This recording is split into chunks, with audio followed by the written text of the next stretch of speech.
this program is going on, and it is the brainchild of Dr. Himabindu and executed so nicely by Dr. Sangeeta and the brilliant, vibrant team we are having.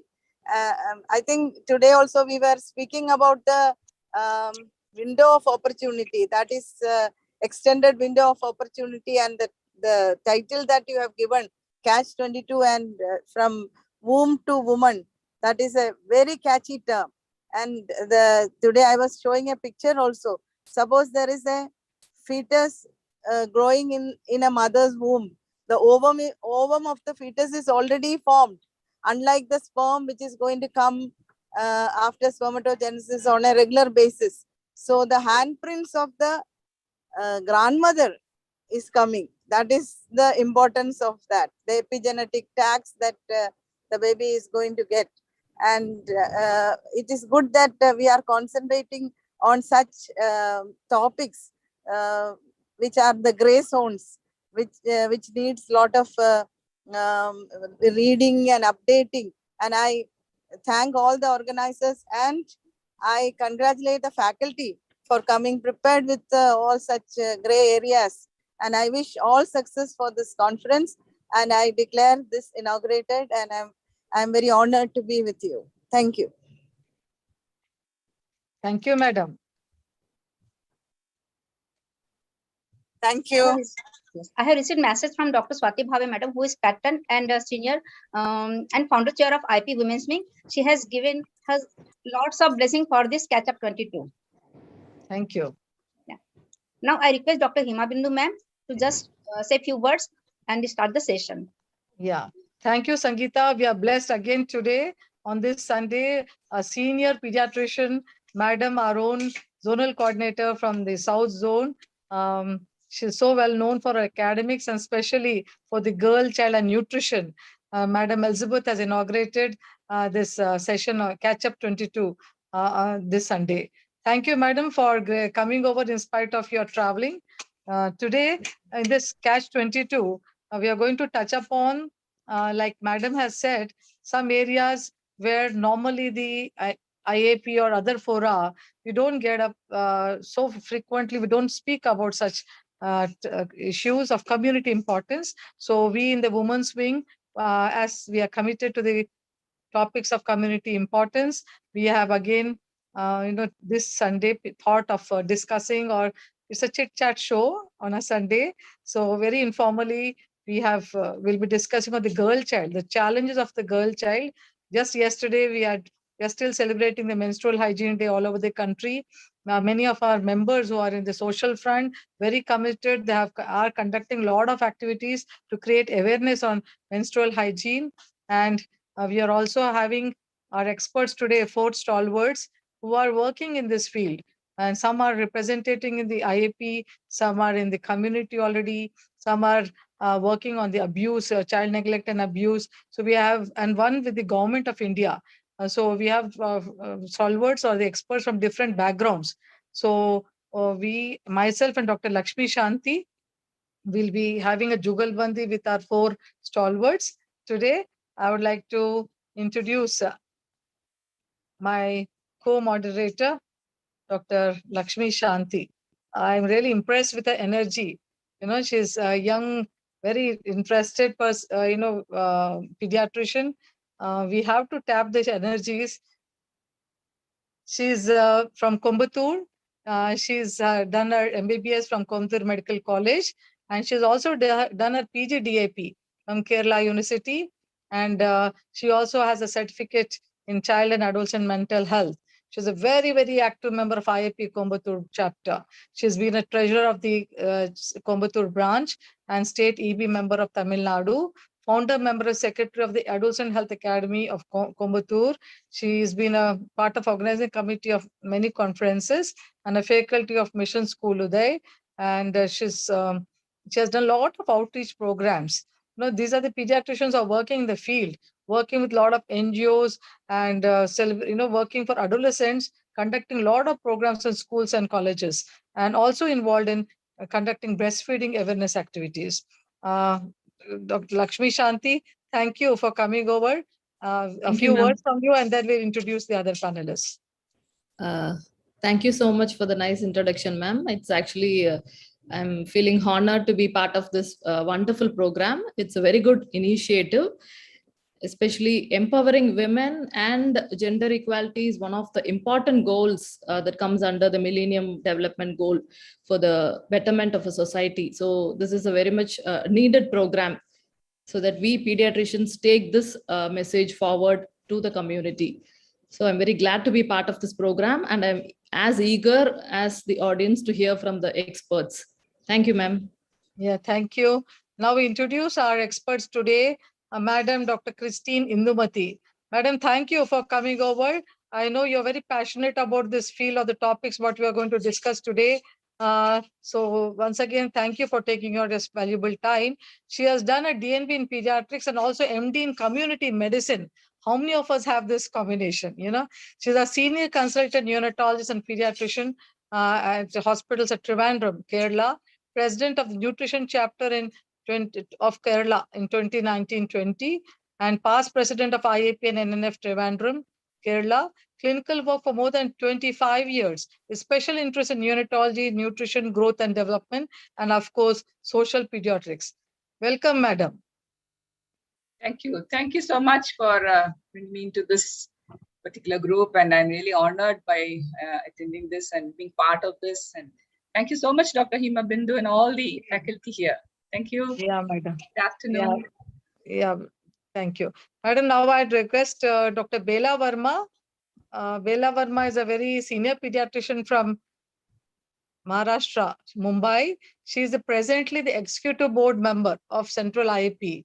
Thank you, Bela. You are the representative of IAP here for all of us. And we really are very proud that you are in the Central Executive Board of IAP. She's done her, graduation from Grant Medical College, Mumbai.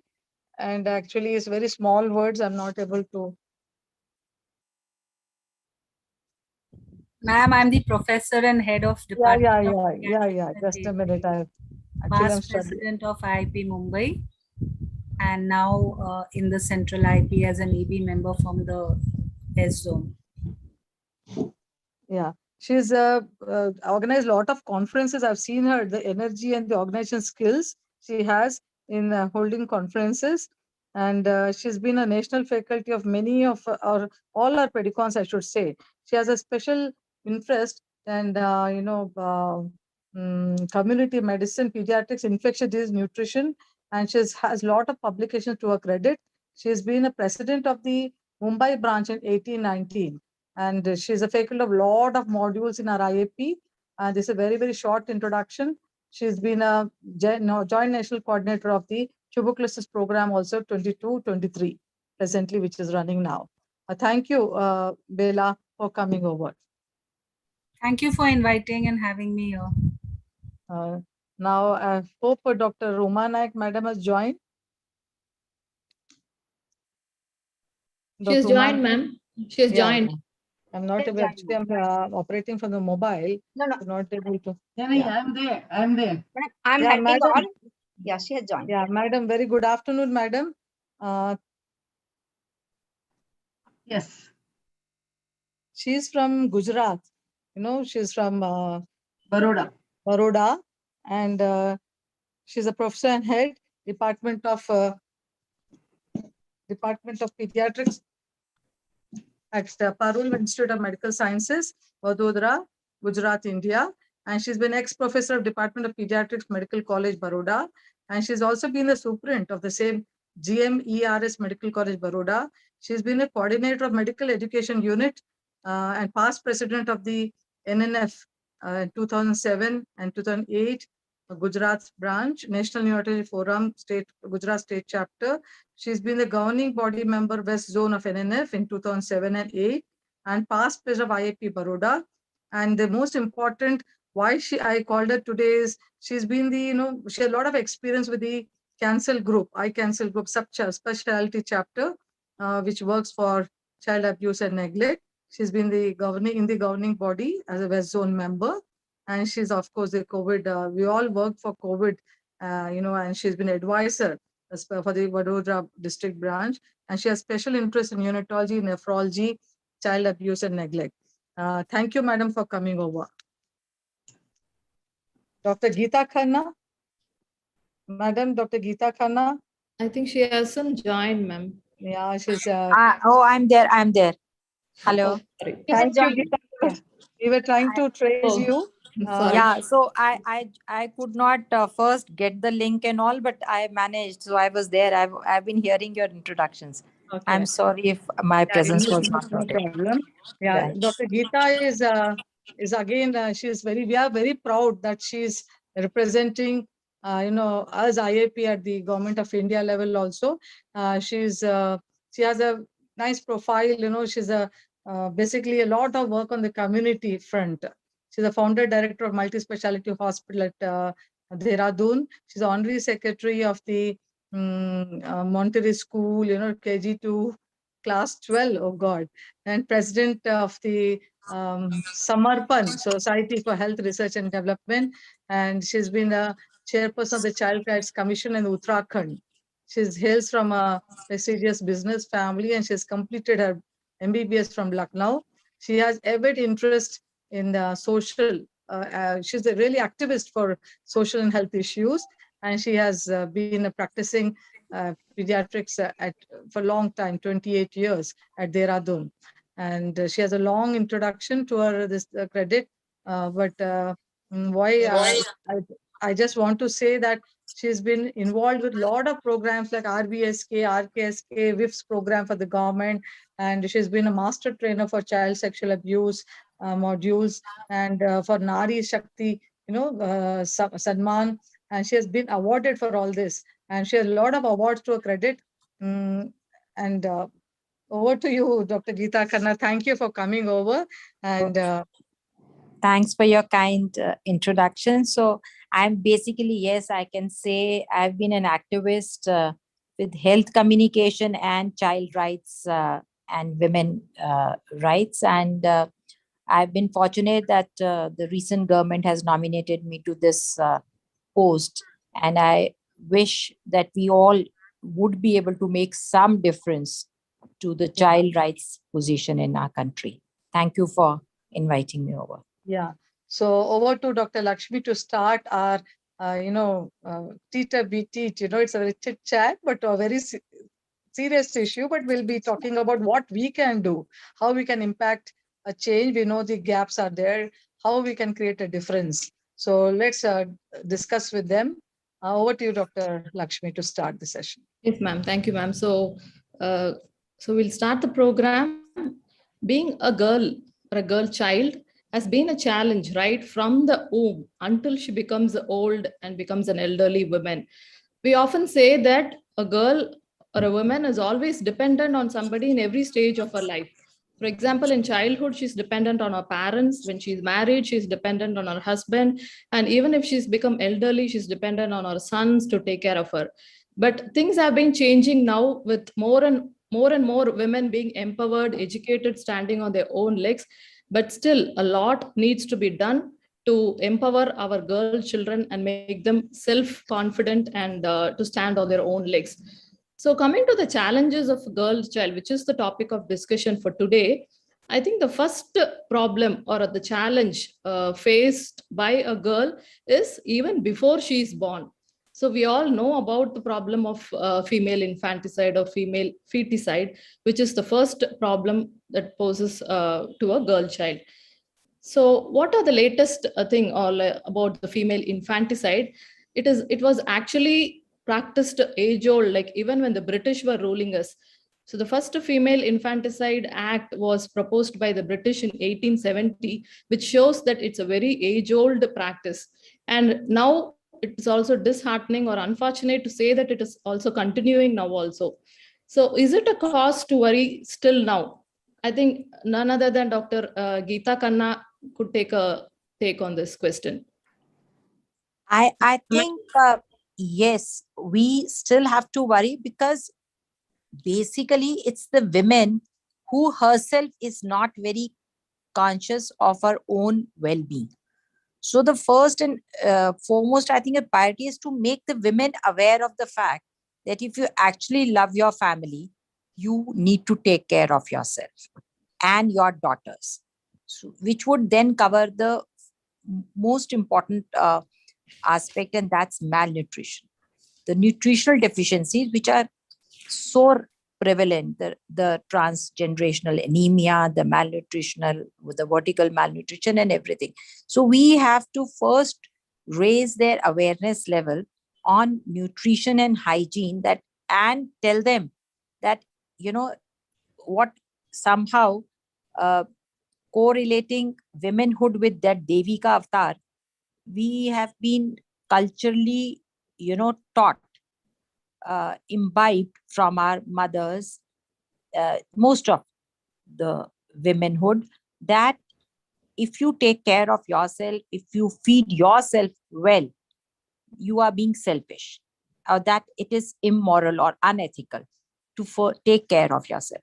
So, like for me, when I go and address any group of women or boys also, we need to tell them and emphasize that first and foremost is taking care of your health and hygiene, and in that, especially the nutritional aspect, because that itself, hygiene, menstrual hygiene, giving them, fighting away the taboos, and loving their daughters or caring for their daughters as much as they would care for their sons or husbands or brothers.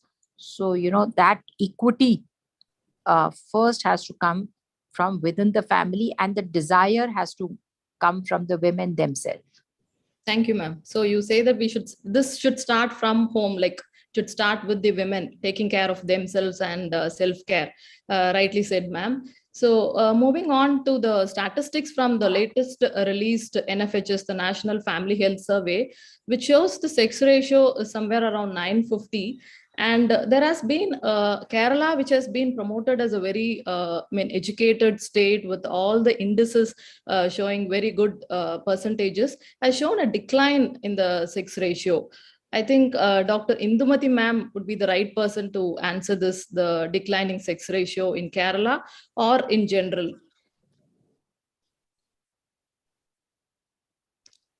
Indumati ma'am?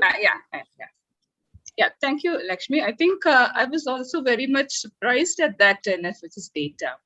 And we always, Kerala is leading many of these indicators. But personally, I know that, when you talk to people, there are certain places, like even among the educated, who would still like to go for a boy. So these sort of things are happening, and even though we say that even ultrasound is being done and sex is not being revealed, there may be places. So this is what I hear, and therefore maybe the real data is coming up. That's what I feel. Maybe we have to look into it again. And we know that literacy is very high in Kerala, yes. But looking at the girl, boy and girl, still there is a difference. I would talk, even if you think of marriage. Recently, we had a dowry death, and that has come up on the papers. So it's very shocking in a literate state like that. So what is happening is these are still there. The problem is still there. So it is just surfacing in between. So we have to go back and look at what is happening in the community. Thank you, ma'am. I would like to add something. Literacy really does not ensure a better sex ratio. We know many literate. I know lawyers and doctors seeking to report female. In fact, the awareness has got a different tangent altogether compared to literacy.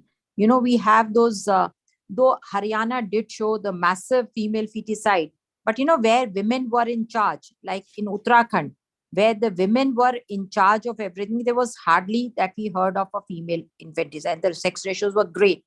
And then suddenly we noticed that Almora has got a severe decline in the female population, which was actually the more literate state. So, at times they say कि अच्छा है हमारे साथ इतना अत्याचार हुआ तो हमारी बेटी के साथ ना हो, इसलिए हम बेटी नहीं चाहते हैं. At times they are concerned because they have to take a more care, and it's a lot to do with that media onslaught. You open the paper and you realize कि लड़कियों के साथ सिर्फ बलात्कार हो रहा है हिंदुस्तान में. There is just rape happening, and we hardly hear positive stories about girls. And everywhere we are projecting a dowry death or a balatkar or a rape or a, a harassment at the work site, whatever. So people are also feeling burdened by the kind of responsibility they have to, not just the dowry and marriage, the responsibility of bringing up a girl child. So which is pushing up these so-called literate, socially backward people into female feticide. Very Correct, true. ma'am. So you answered the three factors that are important for the female deselection, what we call the female feticide, and killing the girl children after birth. So the three factors like economic, socio-cultural, and also religious practices, as Madam rightly told. So we'll move on to the next, are we gender neutral? Dr. Lakshmi, I Yes. think we can ask Dr. Bela Yeah. what we can do, how to overcome. We have just highlighted about female feticide. So how can we overcome and what IAP can do about it? Dr. Bela Verma, please, can you just focus on this so that we can at least take a few on behalf on the platform of IAP Women's Wing? So if we are only focusing on the female feticide part, what Dr. Khanna has just elaborated is something that is ingrained in many parents of Indian society. So they look at the safety of the girl who will be born. No parent wants their child to suffer. And today, no age female is safe. You say a 3-month-old, 6-month-old to a 90-year-old, we have heard of all sorts of sexual rapes or harassment. So I can really understand the sentiments of such parents. However, the change that we need to bring is, one, we know that the gender ratio is going to get skewed. We know that because of the male and female eligibility for marriage, what we call that, that population will not be gender equal. Secondly, what we need to do is teach the parents, and I mean both mother and father, or rather both boy and girl, right from a very young age, about gender equality. We must train the boys to respect and take care of girls. They are viewed as sex objects. So that perception has to change in the mindset of the males. And they, in we have all seen, the boy will never get a glass of water. It will be the girl who will do it. So I think many parents, and maybe it may not be even literate parents, but they are trying to make the boy work in the house, to tell him he is equally responsible for household responsibilities and how he should take care of the women in his house. So if he knows that he has to respect his sister, his mother, he should do the same outside the house. Unless we bring that change, now I don't think we can do anything outside the house. That is very important. If we speak of IAP's role in this, what I have noticed is, and this is for all the modules, we make modules and we train ourselves. That's Are we true. going into the community with it? So I have made a module. Have I gone to a school to teach the girls or the boys? So this is just training ourselves, pediatricians. Most of us have the basic knowledge. We have good scientific content in the modules or action plans. But who's going to reach it to the society who needs it? So what we need is more awareness in community. Let us start working in community. Nobody wants to go out of their comfort zone. You ask doctors, will you take a health camp in a nearby, slum or something? Nobody wants to go on a Sunday. So even if I say something, it will be on paper. I have made a list what IIP can do, but now I'm wondering if we will discuss it and leave it here. So integrating it into national health programs, school health programs. There is a lot of anemia in young girls, even less than 1-year-olds. Of course, today we are talking about menstrual hygiene and health also. This is very, very important for all girls, reproductive health in girls. What about sexuality? What about sexual health, pregnancy, and contraception? Being in a government college, I get MTPs, high court MTPs for 14-year-olds, 13-year-olds, 11-year-olds. Okay, so it's a sad thing to see all this. Again, both girl and boy should be educated regarding this. And it should happen equally, not just it's happening in the middle and high class and it's not happening in the lower class of the population. Then I have written helpline, a dedicated helpline for girls and women. We have a child helpline. We could have a helpline like that. Now, just today, our Navbharat Times of Maharashtra has said that the government will make 10 sanitary napkins available for 1 rupee in Maharashtra from 15th August, which is something very good. Already for the girls less than 19 years, 5 rupees, 6 napkins were available apparently, but I have yet to find out whether it reaches to them. Like I said, this is very good to read on paper and as rules on the website, but I do not know what is the ground reality. Secondly, we should do health camps for girls. Each one should take that responsibility. We go out and get these girls for health camps. Means the parents may bring their sons, may not bring daughters. So let us have dedicated health camp right from infancy onwards, say up to 12 months, up to 5 years. So we bring them. Just a sec. I'm so sorry. Just a sec. Thank you. Dr. Bela is very much, she was very, very honest.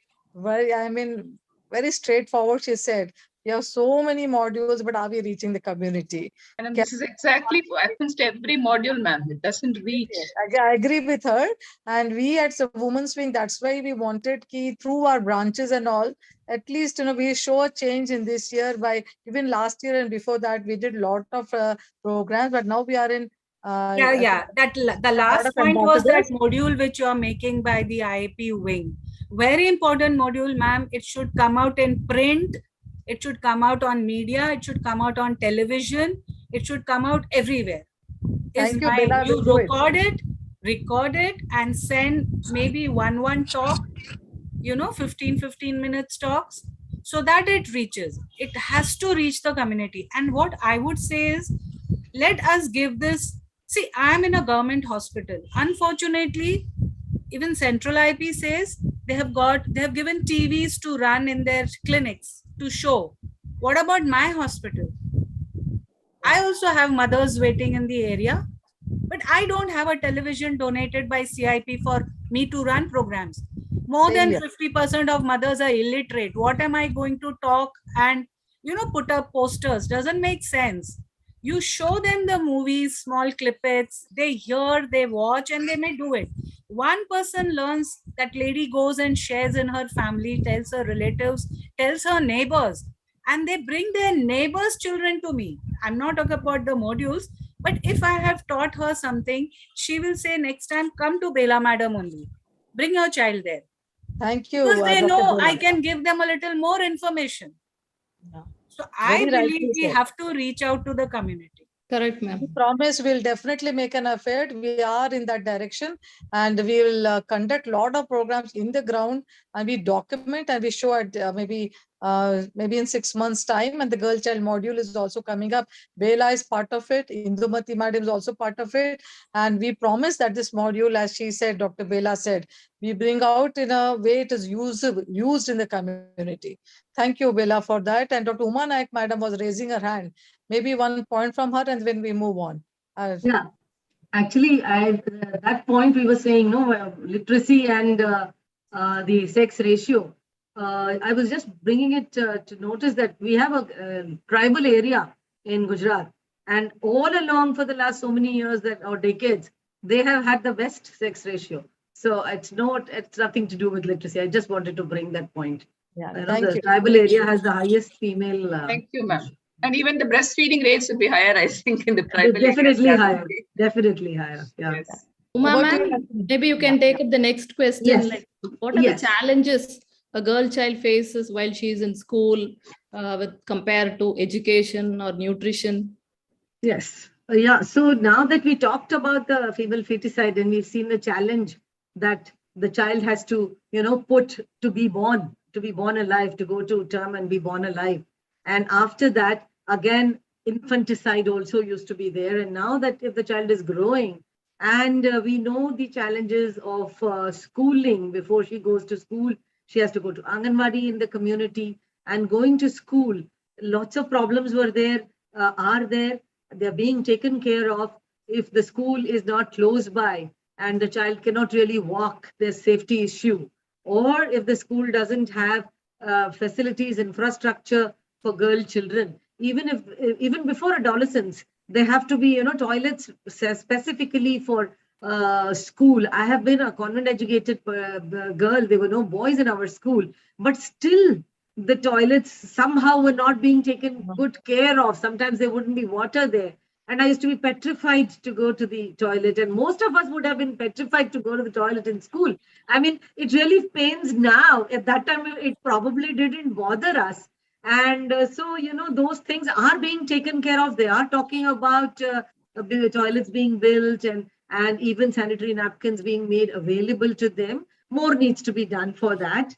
And regarding, the school dropout rate also, that is why I was also going to take up the programs like the Beti, not only Bachao, but Beti Padhao, and let there be minimum school dropouts. Just to give an example, I do follow-up clinics in newborns as well as in nephrology. And when I'm doing nephrotic syndrome follow-up, where all my students are, writing the treatment, the protocols are all laid down, I tell them, send the child through me, and whether it's a girl or a boy, and more so a girl, because they would have most often defaulted from school, dropped out, because it's going to be a chronic illness. I tell my students, one child or one girl child drop out from school, if you can prevent, I think you can become a good pediatrician. You can call yourself. We have to be individually also responsible and make everybody aware of the fact that school dropout rate, for whatever reasons, if something can be done, if for an illness, I always write a letter to the principal saying that yes, this child has a chronic illness, might have to go to the loo more frequently, but please allow her to do that. So those are the things, those are the challenges we come across as regarding schooling, and as a pediatrician, individual pediatrician, apart from our bodies, how we can handle it. That's what I would like to put. Thank you, ma'am. Thank you.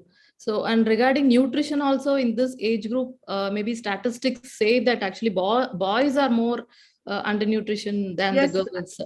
Oh yeah. See, there are 2-3 things over there. Am I taking that? Am I taking this question? Yeah, please, ma'am. Yeah, sure.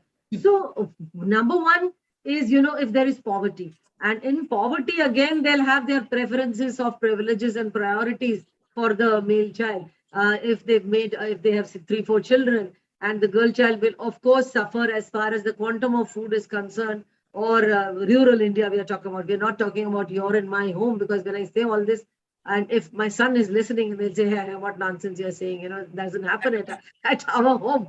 But we don't make the country. The rural population makes the country. And we have all seen that privileges and priorities are given to the male children, so they will suffer. But there is another thing, because of which nowadays we do see a lot of malnutrition in boys too.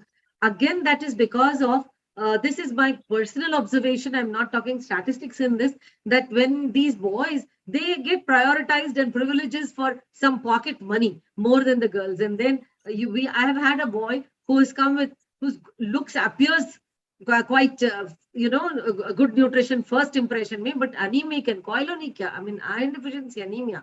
And then you find out he gets some 100 rupees as pocket money every day. And what he eats is junk all day. So he's not eating any food at home. And so there's nothing that, and then we had admitted him twice to give us transfusion. And I really went into such details to find out, does he have a chronic kidney disease? And I've had dozens of boys like this. Finally, it's not chronic kidney disease. And I tell my students, take history. This is all junk. I can make a whole list of all the junk food he eats, and there's no nutrition. And he'll come to the hospital and get junk for the rest of the ward also. So, I think this is one of the important reasons where boys are also malnutrition. And it's a good thing that IAP last year also, when Dr. Piyush Gupta brought out about the junks and all that, and that we really need to talk about it all the time. Yes, ma'am. A girl maybe or boy, whatever it is, yeah. And maybe girls are also more resilient in terms of their health, and they can hold up more. But as they enter adolescent age with the setting in of puberty and all the other challenges, like Geeta ma'am, can you just elaborate the challenges faced by an adolescent girl? First, of course, is the bias from the family itself. The gender biases, not just because we don't want them to progress. Log kya kahenge? Will she be safe? So it's, I doubt if we can do anything specially and only aimed at a girl. So the whole, every aspect, the psyche of the whole society has to grow to make a girl feel safe. And, in this respect, as I have always said, and I still insist, that just training the girls would only lead to conflict. If we have to create a safe environment for the girls, we have to first teach our boys, like ma'am also just said.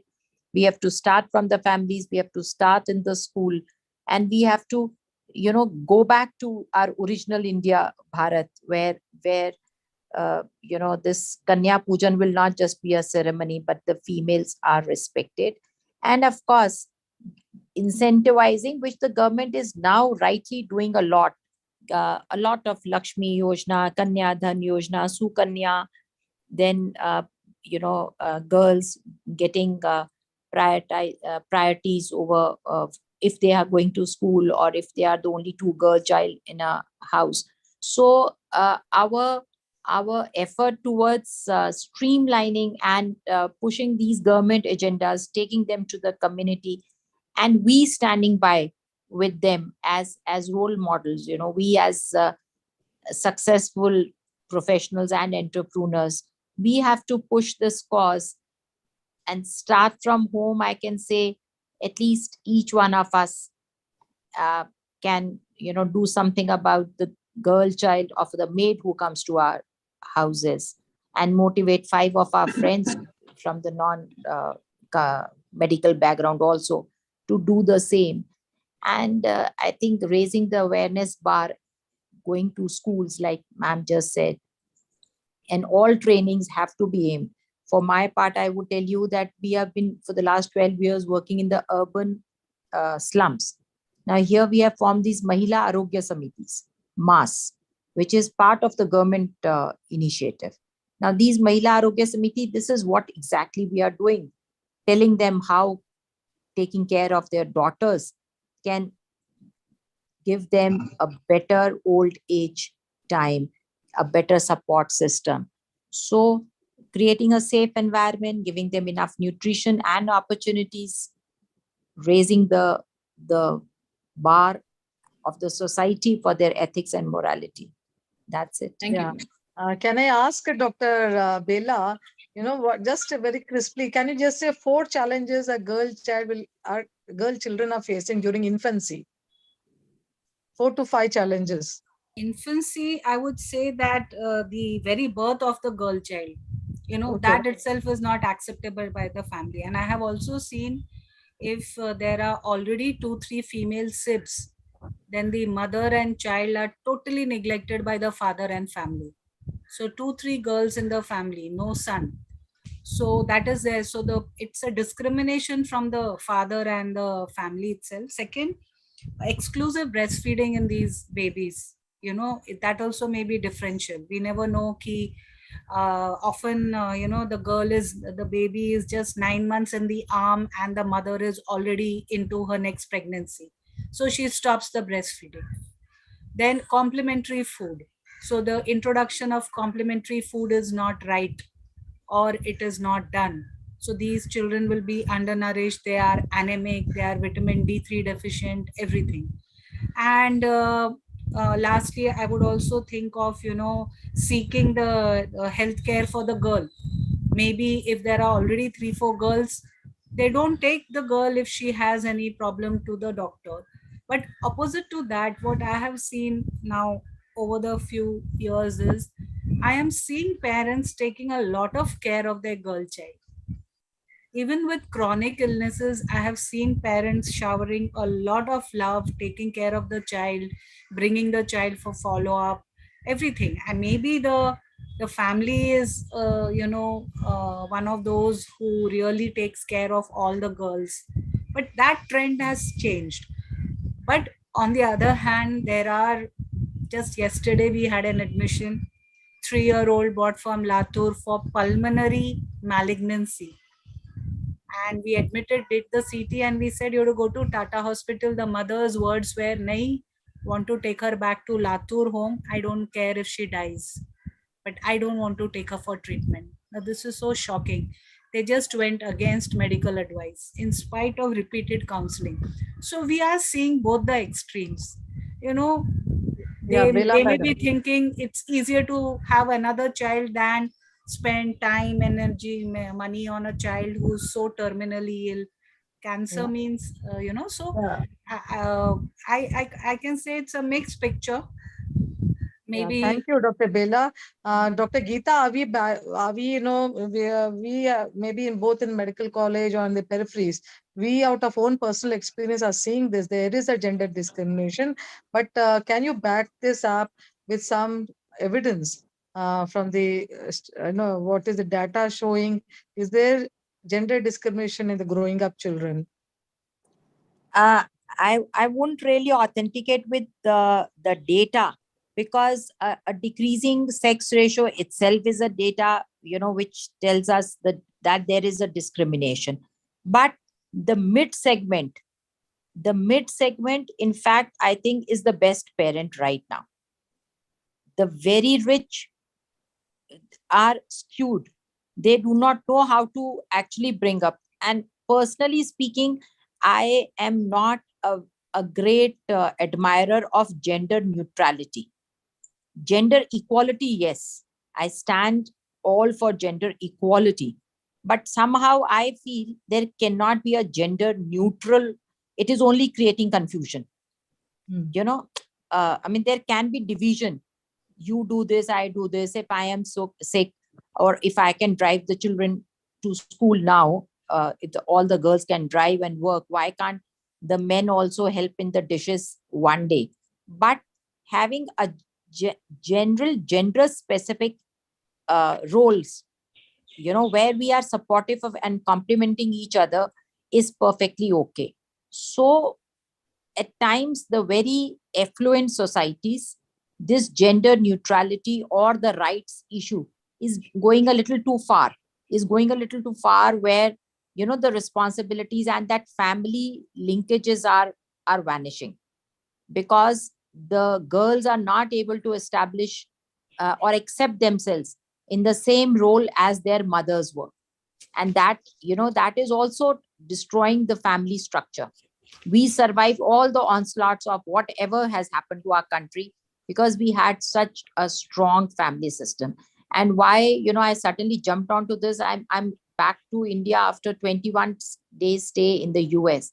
And what kept hammering on my mind all the time was that what a great family structure we had, and why like crazies we are destroying it. Because then I realized that everyone is so methodically, every system is so well done, everything is so clean cut, automated, great appreciation for that. But at the end of the day, I found everyone lonely or robotic. Yeah, thank you. Gender neutrality is something I really have never been standing for. But gender equality, yes. And mid segment, I still feel is the best example of practicing it.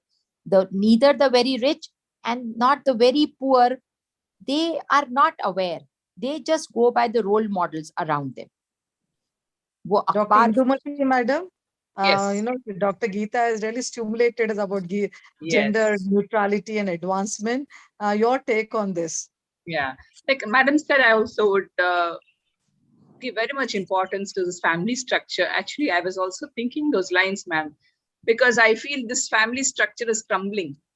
basically. And we are looking to the West, we find it's totally gone. And when we look up them, many things are there. What India has really enjoying is the family structure. And because of that, we're able to give our children some sort of a support, which I don't think it is there, as Madam rightly pointed out.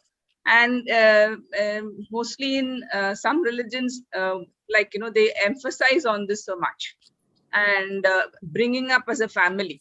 But as Madam rightly said, this equality, you have to complement each other. I like that word. Dr. Asha Madam just now said she did not understand what is neutrality and equality. Can you just, neutrality, I think basically we're trying to say that both, there is gender is like, is you're all human beings, and the gender doesn't play a role. Doesn't So exist.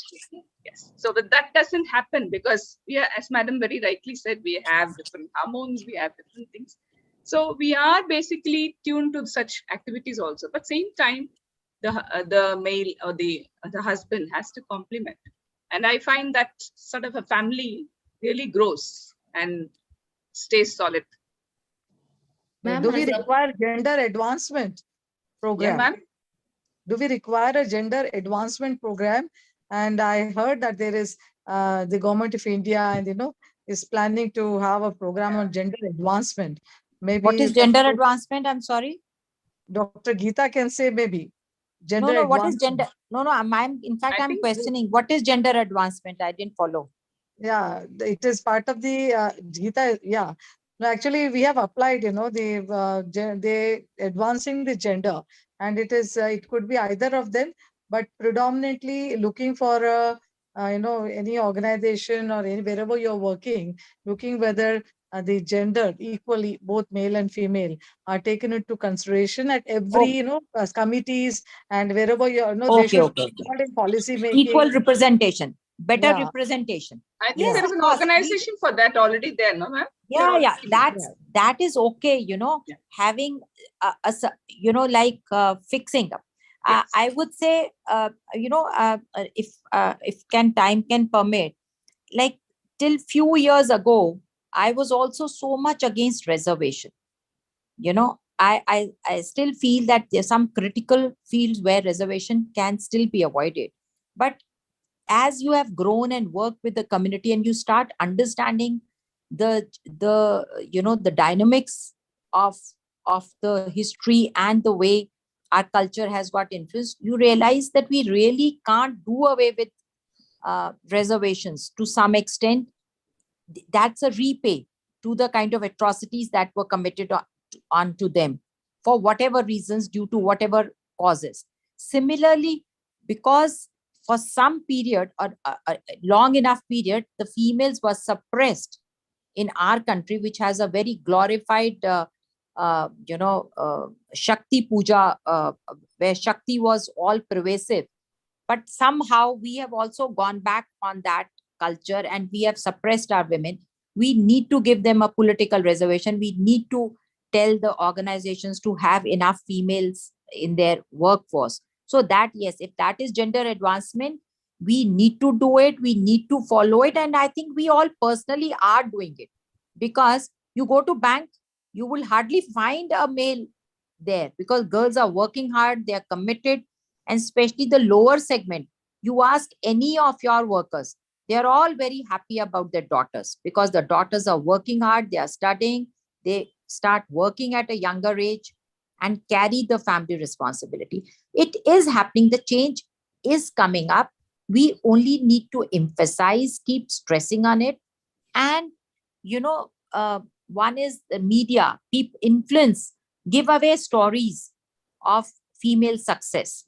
So gender advancement will come when, I as an entrepreneur get up and put up a statement saying, oh, my organization has started doing better because I now have 40% females in my organization, or because I have now in the last 2 years had more females.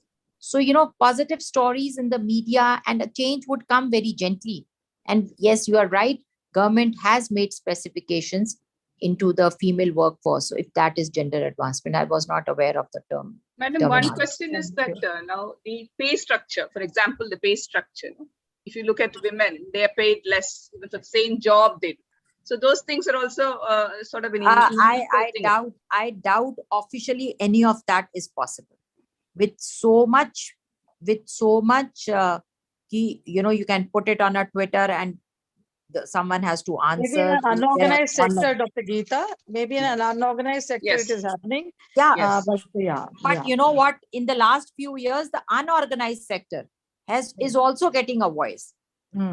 Yes, Which is absolutely. something very good. So that's what you feel very proud and good about, is that the government has actually started, not in speech, but in action, started taking some action towards, मतलब हमारी जो काम वाली by थी वो तो सबसे बड़ा अनऑर्गेनाइज्ड और सबसे the most disadvantage of the workforce, but somewhere things are getting one last question from my side, and Lakshmi will take over, is about safety of our girls and women. Is that a concern yet, Dr. Uma Naik, Madam? Can you please say what we can do about it? Yes. So, of course, we could talk about equality, neutrality, advancement, everything, but a little bit of the anatomy as well as the, a woman has been made a little different from men by God. So as far as safety is concerned, yes, safety is important for boys and girls, but it does become a little more for girls. And like a little bit I had already taken up, even for school, if they could be only primary school in a village and they want to send the girl child specifically to 2 kilometers of walk to the next school. And if that area is not safe, I mean, they have to see that there are now at least 50 to 70% of the population is making, avoiding children. Making arrangements for these children to go to school. They don't walk, and there could be sexual harassment on the way, and those safety issues are being taken care of. And so that is one issue. Second is, cyber crime. I think somehow even educated adolescents and a little pre-adolescent girls getting into trouble with social media, cyber crimes.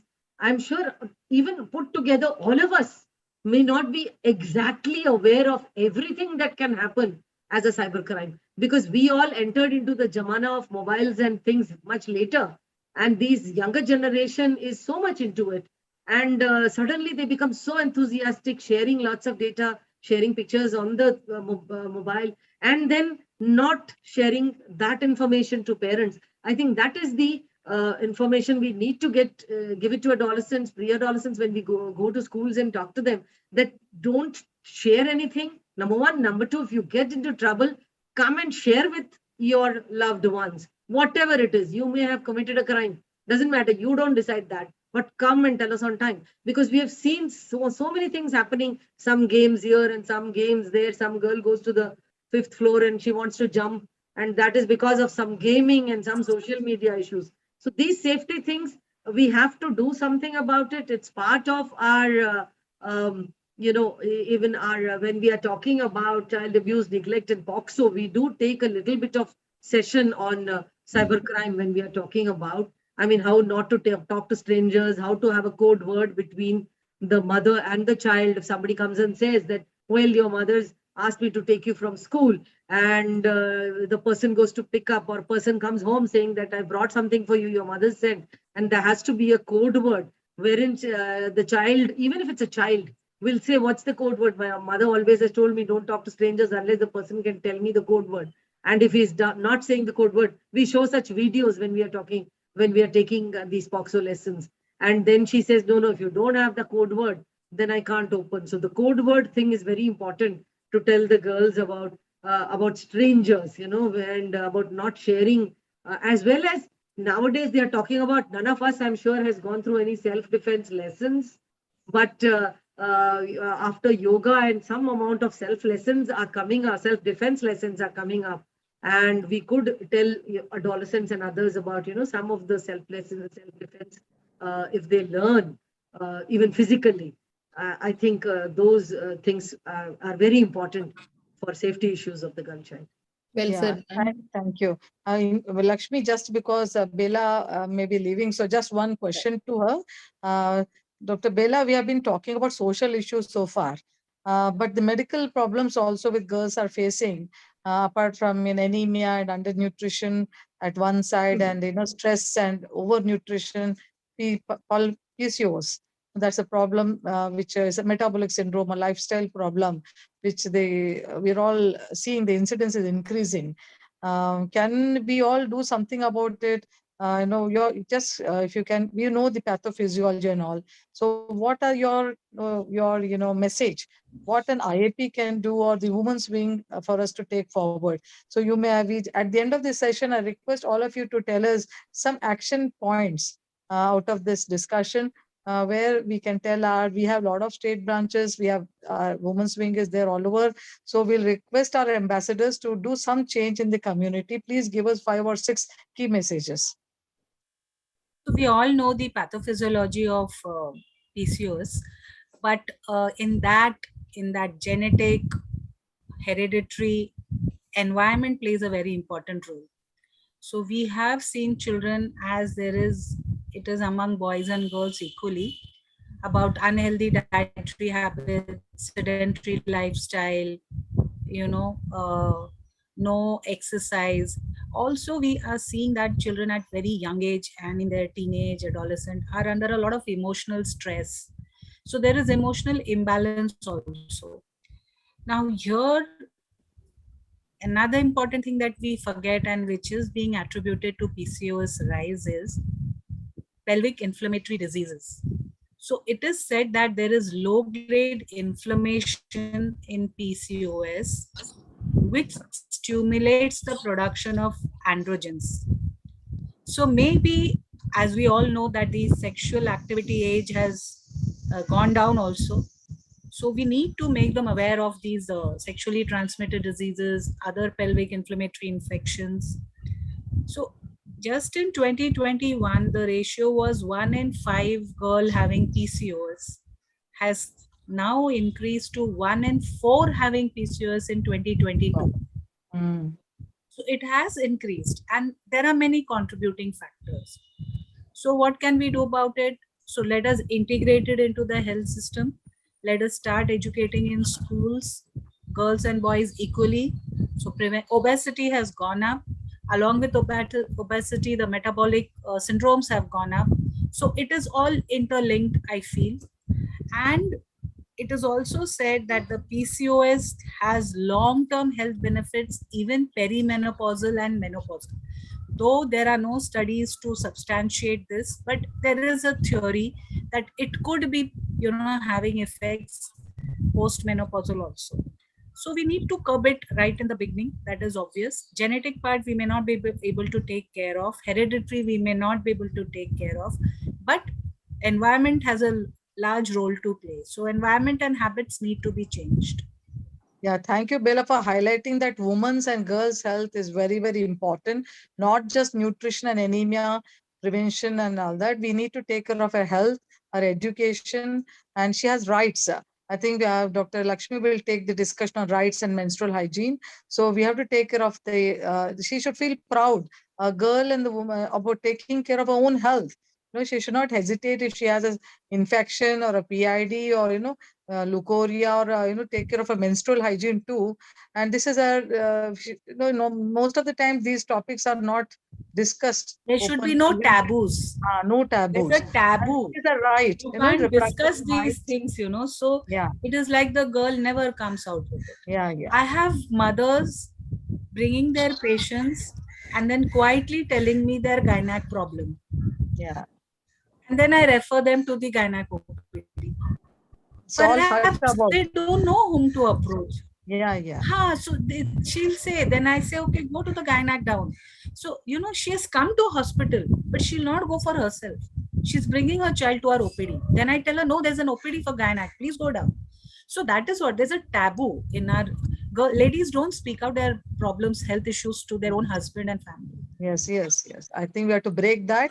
Over to you, Dr. Lakshmi, for further discussion on rights. Especially, please bring out what are the rights of the girl child and the rights of the woman, and also the menstrual hygiene part. And little fast forward, we change the gear. Then we hand over to Sangeeta Bafna. For want of time, Indumati ma'am, being a public health expert, like, can you comment on the intergenerational cycle of anemia and how do we break it, the adolescent anemia? I think this intergenerational cycle of malnutrition anemia is coexisting in the society. And we know that the first 1,000 days in life is the one is where we should concentrate to break the cycle. And this is being taken in a very good way. And so many years we've been talking about this first 1,000 days. And I know Hima Bindu madam brought about a big seminar on that. It's a beautiful one. So there is where we have to concentrate to break the cycle of malnutrition. And many of us know what are the effects of this. The same way the anemia also. So what's happening is this mother is anemic and most probably the child is a low birth weight, is not properly eating food. Therefore, she goes in for anemia. And what is passed down from the mother is, the same type of foods, what she has taken or the mother is given. So they have no idea. So I think in my office practice also, I find anemia is very common. And this is being passed on from generation to generation. So I think all the government programs are there, as madams are already pointed out. Are we doing the right things? Are we getting it to the community is the problem. We have the resources. So there should be design supplementation right from infancy. I think we are not taken into account. Many people don't bother about this anemia at all, but this is very common, as somebody pointed out, in eating junk food and anemia. So I think the only way is to, as practitioners, I think many of these problems as practitioners, we should be reaching out to them every time they come to us. Even if a child comes with any sickness, just look for the hemoglobin, which is you can definitely say whether this child is anemic. So even if it's a girl or a boy, I think these are points of practice which every pediatrician should practice, so that we look at it, and especially looking at it as a girl child, and talking about menstruation and the hygiene when the child comes to you. It's very important to break the cycle of intergeneration. Thank you, ma'am. Thank you, ma'am. So for want of time, we'll just move on. Maybe Uma madam, can you just brief a little on the rights of the girl child and the government programs for the girl child? Yes. Yeah, I'll take them as integrated. Yes, we have child rights, and specifically rights of the girl child. So as we know that the whole life cycle of the child, a girl child is full of problems. To be born or not, from there to be able to grow, to be able to become an adolescent, to become a mother, and able to give birth to a girl child or not.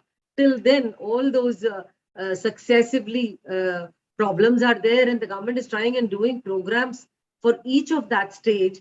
And each of that stage, they've as part of either a program, a service program, or a law in the form of a right for all those different age groups have been made. And just to name a few, like we all know about the PNDT, which came up, I mean, a girl child has the right to be born. I mean, the question doesn't arise. And we all know how strict things are. Still, of course, yes, we were talking about the sex ratio, but the figures that I got, and I think I'm right, is the last one, which is the 2021, has given a good sex ratio. It's above 1,000. So it was like 927, went down in 2001, 914 or something, 2011, there was a little decline, and it's crossing 1,000. So little more females to males as far as 2021 is concerned. And each of us should be feeling proud and having contributed towards it. So there is an act for that, act for the MTP, where I mean, that's the last aspect, whether the mother has the right to give birth to a female child, because the mother-in-law may say that, well, we don't want that. But unless the female who is giving birth to the child signs on it, the MTP cannot be done. So there is that MTP Act which had come up. And then there are these rights which are regarding right to compulsory education. Right to education, we all know, and a lot of people are taking advantage of that. As far as the upper class schools are concerned, each school has to take up a small amount of children from the disadvantaged part of the society. It has its own positives and negatives, but everybody knows that right, and most of the schools are offering the right to education seats to them. And of course, right to compulsory education for girl children till 14 is compulsory in all states. And then came the Juvenile Justice Act, which is also another right-based thing, wherein the all children, all girls till 18 have to be taken care of, even if they have any problems. The Juvenile Justice Board is there, and we take a lot of sessions on that when we are talking about POCSO itself is there, protection of children from sexual abuse, and we know how hard hitting that rule is, and how necessary that was. And we people, before it came, have worked very hard to see that the law came as a law. And so regarding a lot of other acts are there to take care of the right of the of course the right of course not a girl child, but a woman who has now the right to the property of the father. It's not that whether it's getting implemented or not, it's different, but all children of the father, whether boys or girls, are equally get the property rights. So that is also there. And government for building up a lot of service projects. A lot of named ones are there. Different states could have different programs built in, but in general, for nutrition as well as for education at different ages, there are lots of programs, from the pregnant lady who gets some food to the newborn who gets free treatment, to Beti Padhao, Beti Bachao, to a lot of Sukanya Samriddhi program and other things. Each one has its own criteria. And if we are aware a little bit of all this, whenever a girl is born, there are a lot of programs in which if a little bit of money is invested by the parent, a lot of it is brought in from the government, and she keeps getting that money at different times. And till her higher education, it can be taken care of. So if we could help as individual level or wherever we are talking, if we could help the disadvantaged society to be aware of this and to avail of it. And there are many of them, so I won't really name all of them. But even I found out many when I was actually researching for this program. So thanks, Dr. Hema. Thank you, ma'am. So I think, can we move on to the rapid fire, ma'am, or we can? Yeah, but I think we'll just menstrual hygiene. We just discussed even last week. Maybe I want that we'll go for a rapid round and we can cover. I request all the four panelists to tell us, what are the key messages for menstrual hygiene for each one of them. Dr. Geeta, can you just be very crisp, just for maybe one or two words or one or two lines, sorry. Dr. Geeta, all of us are celebrating a menstrual hygiene awareness week or day, and how is it important and what are the key points in menstrual hygiene? Dr. Indumati, madam? First of all, I think the awareness, this is a natural process, and therefore they have to take it in that way. And the mother has also to be trained to take care of, teach her child also.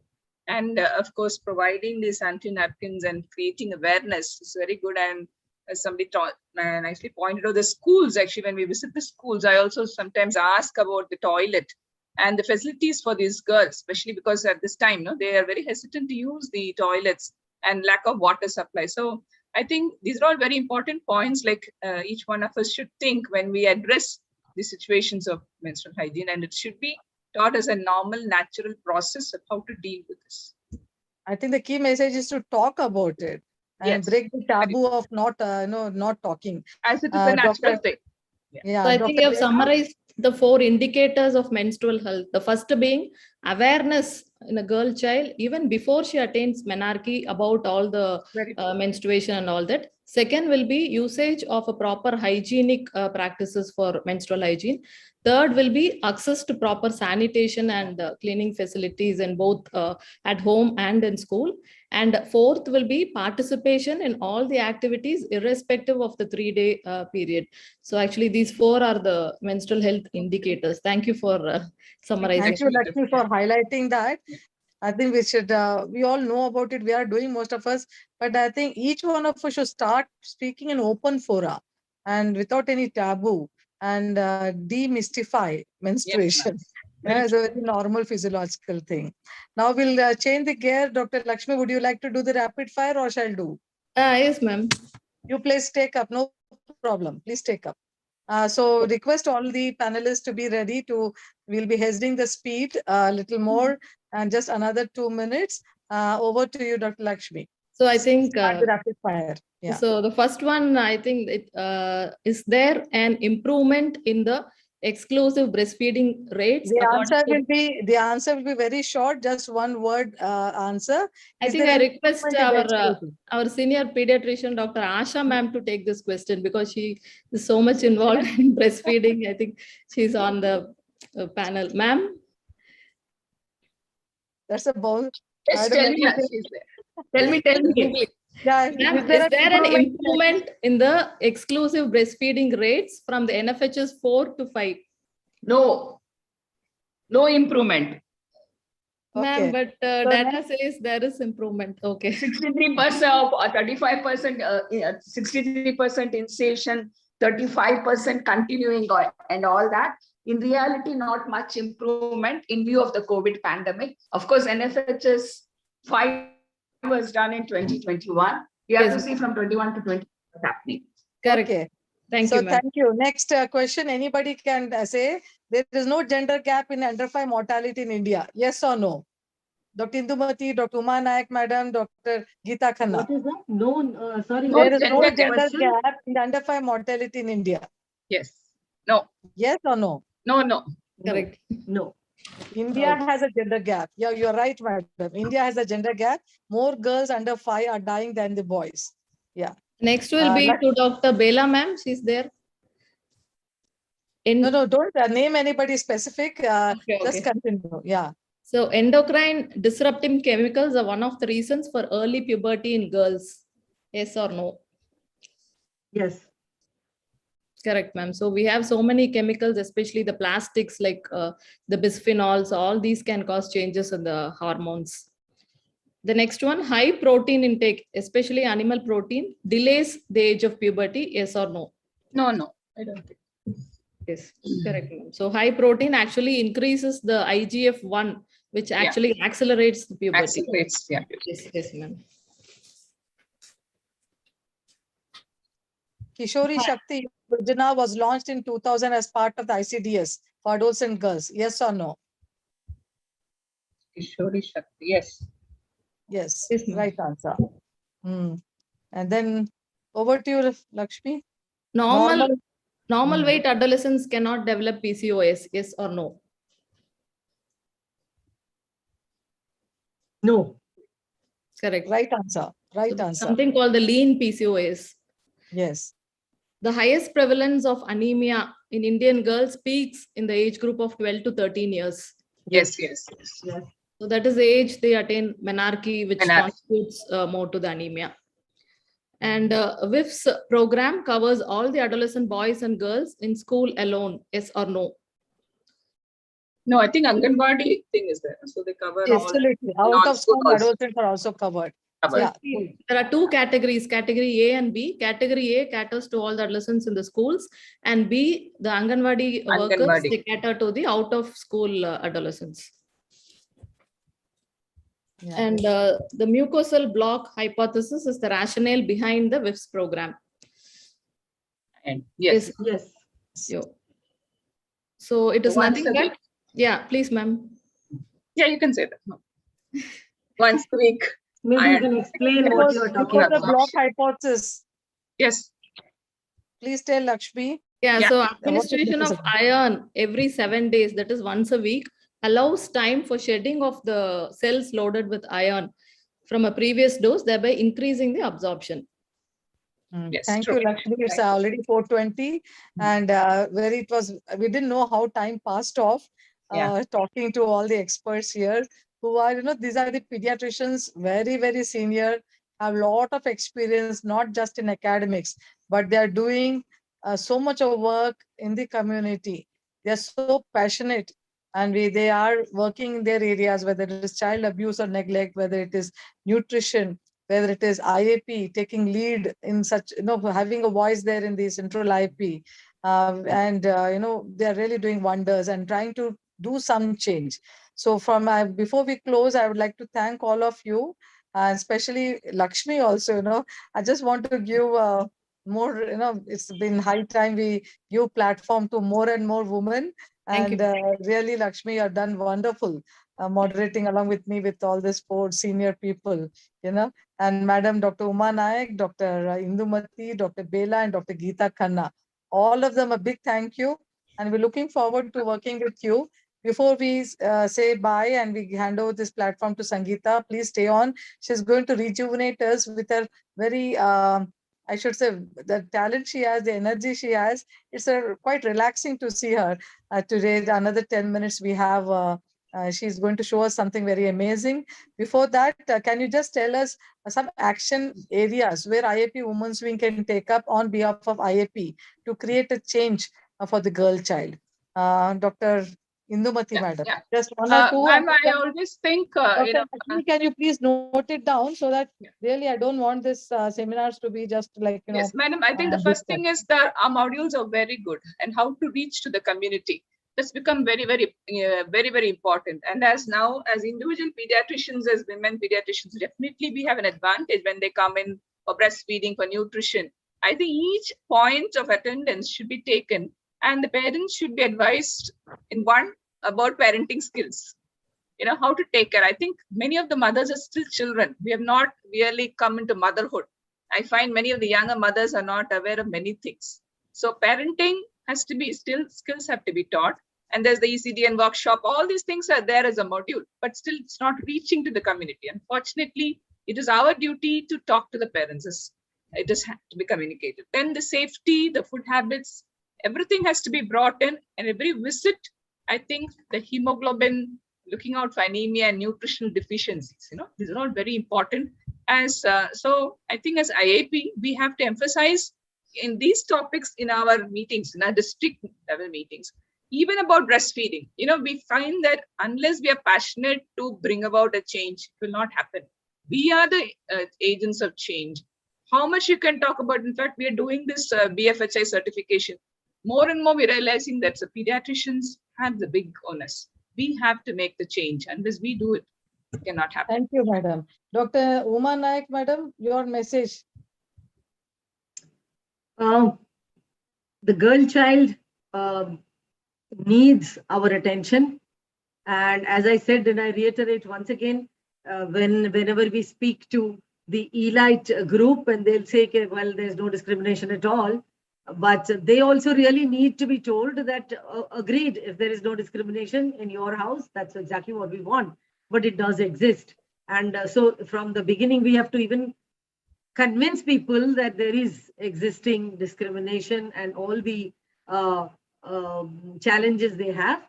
And even, I mean, if we are into bodies which are doing work, how do we take to community is one. We as individuals, somebody said, at our home, at our, even our buys and all that, our students. So somewhere, wherever we are, whatever we do, I think that should give us some happiness. I mean, rather than, I know IAP should do more and all that. ऐसा करके बैठे रहेंगे, हम जो कर सकते हैं वो नहीं करेंगे. That's not the point. IAP तो करना चाहिए, right? I should get into IAP. We should do more. But I think we should do. All of us can do something and feel happy about it also, even if we could do something for a girl here and a girl there. I mean, that's Thank you, madam. Dr. Geeta Khanna and Dr. Bela. I think they're out there. Yeah, I think that Geeta is traveling and Bela is at this juncture, actually, I'm happy to share that in Coimbatore, we do something called the Dialogue with Boys session, especially to address gender violence and to end sexual abuse, wherein instead of talking to girls and asking them dress like this, dress like that, we decided that we could talk to boys. And we have a very good team here. We partner with NGOs and we do this session, especially in the rural areas. We talk to the boys and give them an awareness on such issues, ma'am. Very good. Thank you. That's very nice. I think, thank Lakshmi, you. you're an alumni of my college, so I studied with them. Thank you. So much to do. We have IAP Women's Wing as Nanisi Kali, gender balance module. We're coming out with the girl child module. So much to do. And we'll definitely, I promise on behalf of IAP Women's Wing as a national chair that we'll take all these messages to the community through our ambassadors. Thank you so much, all of you. Over Thank you, to Dr. Sangeeta Buff now. Thank you. Thank Madam, you. please stay on. Thank you so Yeah. much. Good afternoon to all of you. Now this is the time for rejuvenating session. And before starting this, I'm just going to show my paintings. This, can you see this? Yes. I'm just shifting to my mobile before just doing it. Beautiful. What is it? Can you explain that, Sangeeta? It's an elephant, a well-decorated elephant by Sangeeta Buff now. Nice, very nice. I think she's This is shifting to one- another device. Dr. Sangeeta nahi dikh raha hai. Yes, I'm showing you now. I'm just shifting to mobile, so I can just catch it very well because the fluid art is I have to show from the mobile. Thank you, Yeah, ma'am. it's Can you shift to mobile? elephant. This It's is an Royal elephant, Mughal huh? art. Royal Mughal art. Okay. Yeah. Then this is Wonderful. How much time now? Where do you get the time to do all this, huh? Okay. Batao na, Sangeeta. I'm shifting to mobile. Just a minute, huh? Just a minute. Yeah. This is furred art. Hmm. This is So furred art. It's a Raja FTSAD furred art. Rani. It's a Raja Yeah. Rani. Raja Rani. Yes, this is Raja Rani. And then another one is, this is Dokra art. D-O-K-R-A, Dokra art. Can you see this? This is Dokra art. It's a very special art, traditional art. Then this is fluid art, which I'm going to just teach you in 2 minutes. This is my few Great. paintings. This is again one painting. This is again one painting. So in pandemic, I have made 500 paintings. Oh my God. Great, Wow. ma'am. 500 paintings. This is again one fluid art. So now I'm going to start to show you how to make fluid art. This is a kit we used to purchase it from the market, and now I will start it. I have selected few colors, which is just going in the shade of blue. And now I will start pouring it over here. Just see.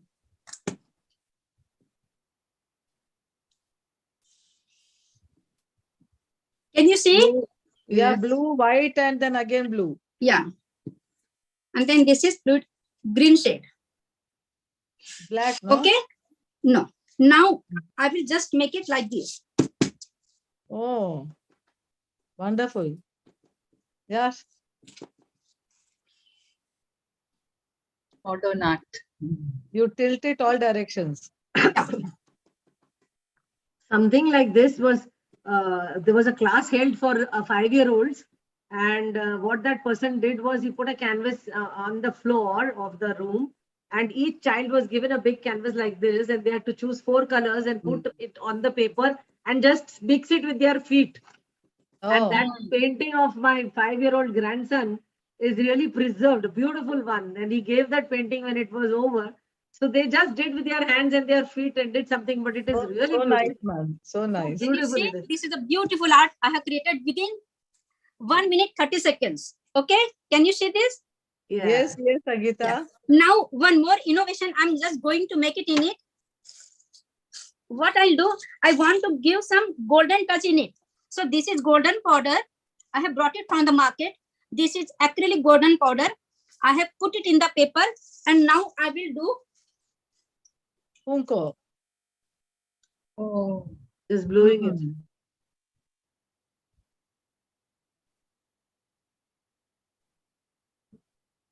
And just Wonderful. Wonderful. see. Yes. Very nice, ma'am. So this is very simple fluid art, and I will post it in the group tomorrow when it will just get dry up. Okay? thank you. Beautiful. So this is Thank you. Sangeeta's fluid art. Wow, Ding wow, dong. wow. Ding dong. Very good. No, I Very think good. we all have to relax, That's de-stress, true. and Each such one- This is activities a very like good this. stress buster, ma'am. This is a very good stress buster, you Stress know. buster. Yes. Yeah. I do a So lot good. of gardening. The gardening is really Yes. stress buster. And next time I will take the session of how to make organic compost from kitchen waste. So every time I will take Wow. some 1 minute, 2 minutes, or 3 minutes out of your heavy academic discussion. This is very nice.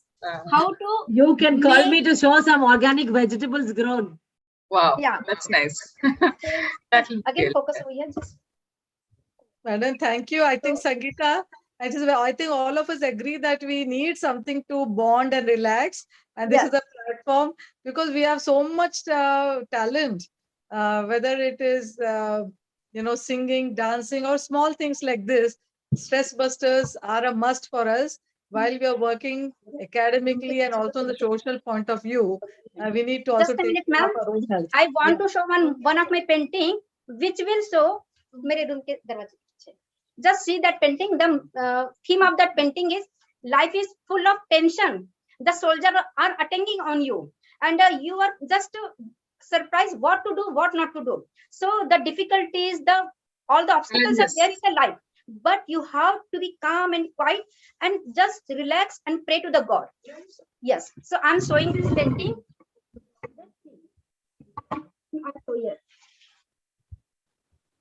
This is my modern art, and it depicts all the corners.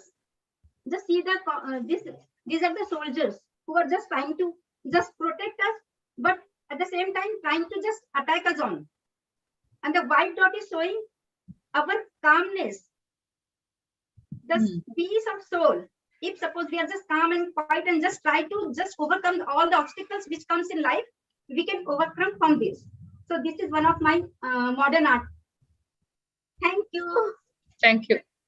Thank you, Sangeeta. Sorry, Really I will have relaxed, to leave. refreshed, Thank you. Now rejuvenated. one more announcement. On 30th and 31st of July, Nasik MUHS is going to organize one female pediatricians conference, FemPedicon. Chief organizing chairperson is Dr. Madhuri Kanitkar ma'am. Organizing chairperson Dr. Hima Bindu madam. I'm organizing secretary. So all of you are most welcome to the Nasik, the city of pilgrimage, the city of wine. But where is the brochure? Everybody is talking about the brochure in the group. Madam, that will haven't be seen. Today Not yet evening, ready. we will just share with all of you. Then why is Madam, anybody talking about the brochure before it is being shared? मजा नहीं आ रहा है उसमें. Madam, actually the whole link is created. The bank I account see, okay. खुला था, सब हो गया है. And Dr. Sangeeta will now load and flood us all the groups with the brochures. नहीं And we- सिर्फ एक brochure दे दो बस. Yeah, Yes, yeah. yes. Madam. Okay, Thank ma'am. you. Bye bye. Thank you. Thank you so much you. once again. Thank you, Thank you. Dipen. Thank you, Dipen, Dijishil, for helping and supporting us. And thank each one of you. Yeah. Each one of you. Thank you. A very It big was such thank a nice talk and pleasure to have been part of all of you. Thank you. you. Yeah, Geeta Khanna, are you online? She's not. She's not Yeah. here.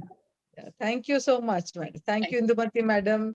Thank you, Thank Lakshmi. you. Thank you, Thank Sangeeta. you. Congratulations to everybody. Yeah.